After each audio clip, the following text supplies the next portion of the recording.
Hello, I'm coming to you with another shoe review today. As usual, my husband is asleep, so I'm having to try to be relatively quiet while we go through this. Today, we're going to talk about the Hoka Stinson ATR 6. This is one of the men's colorways, not that that really makes a difference with shoes. You just gotta do whatever size actually works for you. As usual in my shoe review videos, price point first. This is a little bit of a more expensive shoe. The cheapest I've been able to find it online seems to be running about $170 still for this shoe.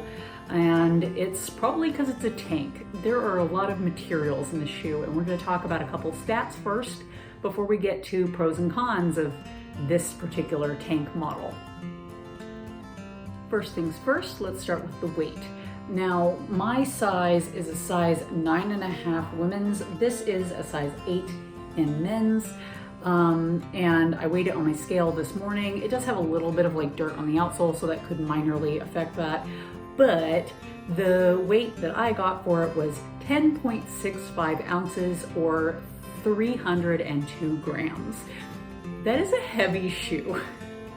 That is not a particularly light trail shoe, but as you can see, it has quite a bit of cushion right here, which seems to be the main part of that. It also has a very solid upper with a lot of overlays for protection of your toes as well as your heel area. Right here, it has a nice pull tab on the back, and it's relatively cushy. I don't know if you can tell in the image, but it's got quite a bit of cushion. This is in fact categorized as a max cushion shoe, which of course feeds into why it is the weight that it is. It's also a stability shoe. If you look at the bottom, not a lot of tapering here in the middle to make it more of a neutral shoe. In fact, if you try to twist it, like I dare you to try to twist the shoe. It is not loosey-goosey as James Damore would put it. The stack height I was able to find online says that it is 37 millimeters in the heel and 32 millimeters in the forefoot for a 5 millimeter drop. Pretty typical for Hoka. They tend to do 5 or 6 millimeter drops on a lot of their shoes. That's pretty par for the course with them. How I usually use this shoe is either as a commuter if I'm going to a park where I want to be able to do some of the trails at the park, if it has a like paved loop as well as some trails like some of the parks around me have. I like to use this shoe because of the kind of unique lug system and partially exposed foam and such on this shoe. It makes a really good commuter. In fact, that's how they kind of decided to categorize this shoe when they were advertising it, is that you can use it for road or trail, and I have found that to be true. I like it even on long, very long, slow road runs. In fact, that's what I used it for yesterday to get it up to the 50 miles that it is currently at. It is at exactly 50 miles. How often does that happen? However, I have owned another one of this shoe in the past, and I got it up to about 350, 375. I wasn't tracking my miles as well back then, but it was somewhere in that range before I retired it.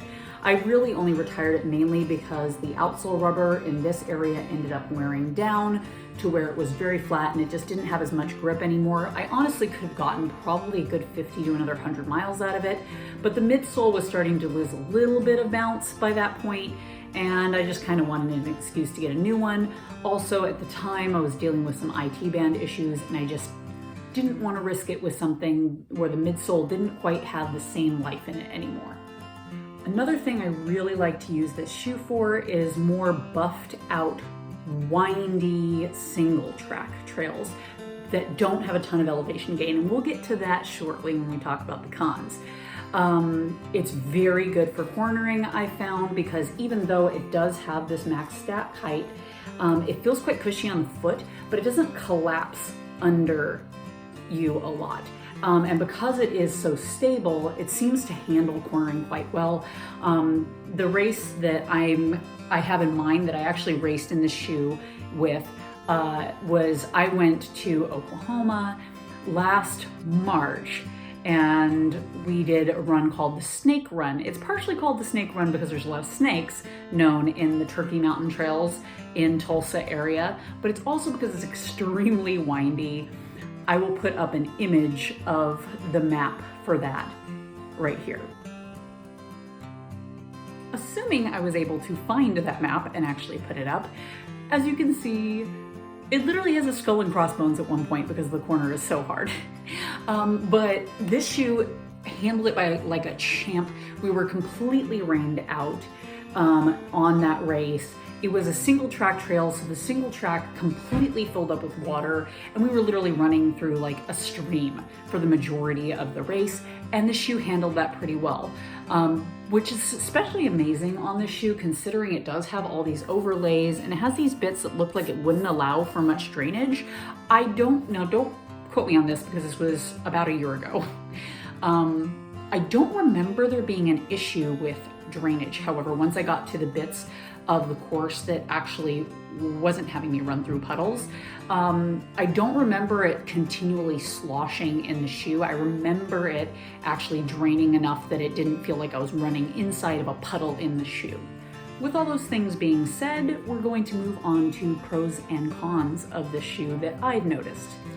I'm going to start with the cons. On this particular shoe, I found the cons to be a relatively short list, so this should be quick. The first con, which I've already mentioned earlier, it is heavy. It is a clunker, it is a tank. And maybe for some of you that'll be a good thing because it is quite protective on your foot.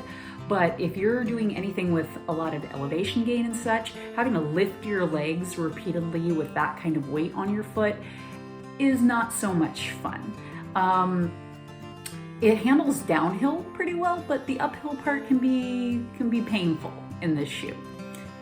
It is not a particularly breathable shoe. As I said, this is my second one of this shoe. Unfortunately, this is a slightly lighter colorway. The original colorway I had of this shoe was a dark, like navy blue.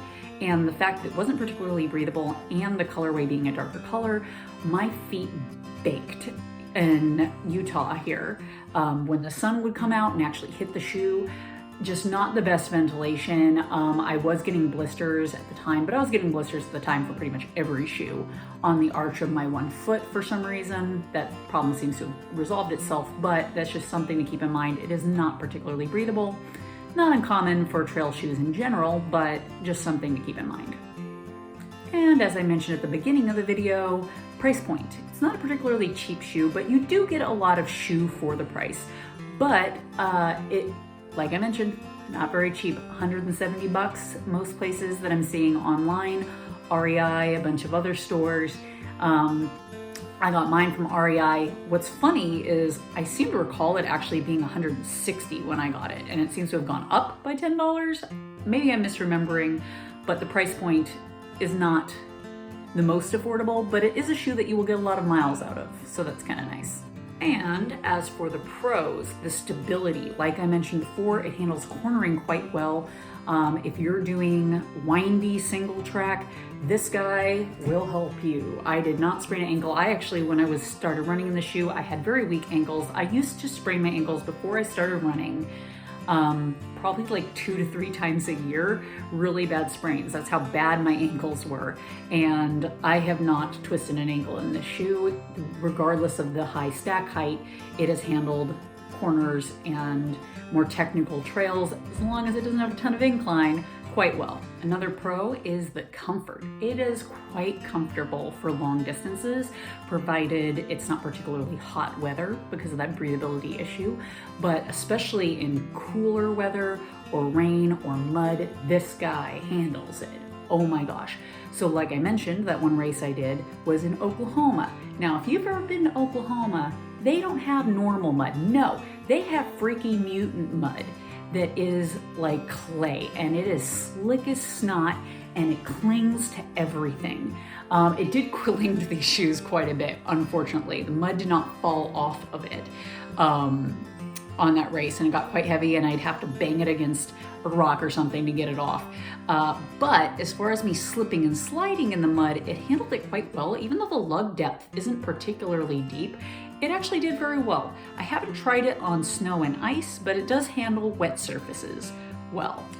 And the last thing I really love about this shoe, and the main reason why I will probably always keep one of these shoes in my rotation, provided they don't really screw up the next iteration, is the versatility of this shoe. The fact that it can be used as a commuter, it can be used for trail or for road surfaces because of the way that the lugs are designed and the way that the actual mid cushion is designed. One thing I forgot to mention earlier is that it does not have a rock plate. However, I have never had that be an issue simply because of how much cushion the shoe has. I have never felt any sharp stones hitting me on this shoe, and I've run in multiple trails where that would typically be an issue on another shoe without a rock plate. That's pretty much it I want to talk about on this shoe. I'm trying to be a little bit more concise on these videos since I actually edit them a little bit more than my normal rambling vlogs. Please let us know in the comments below if this was helpful and if you tried this shoe yourself and what you thought of it. That's pretty much it. I'm gonna wrap it up. I don't have anything else to say. You guys have a great day. Bye-bye.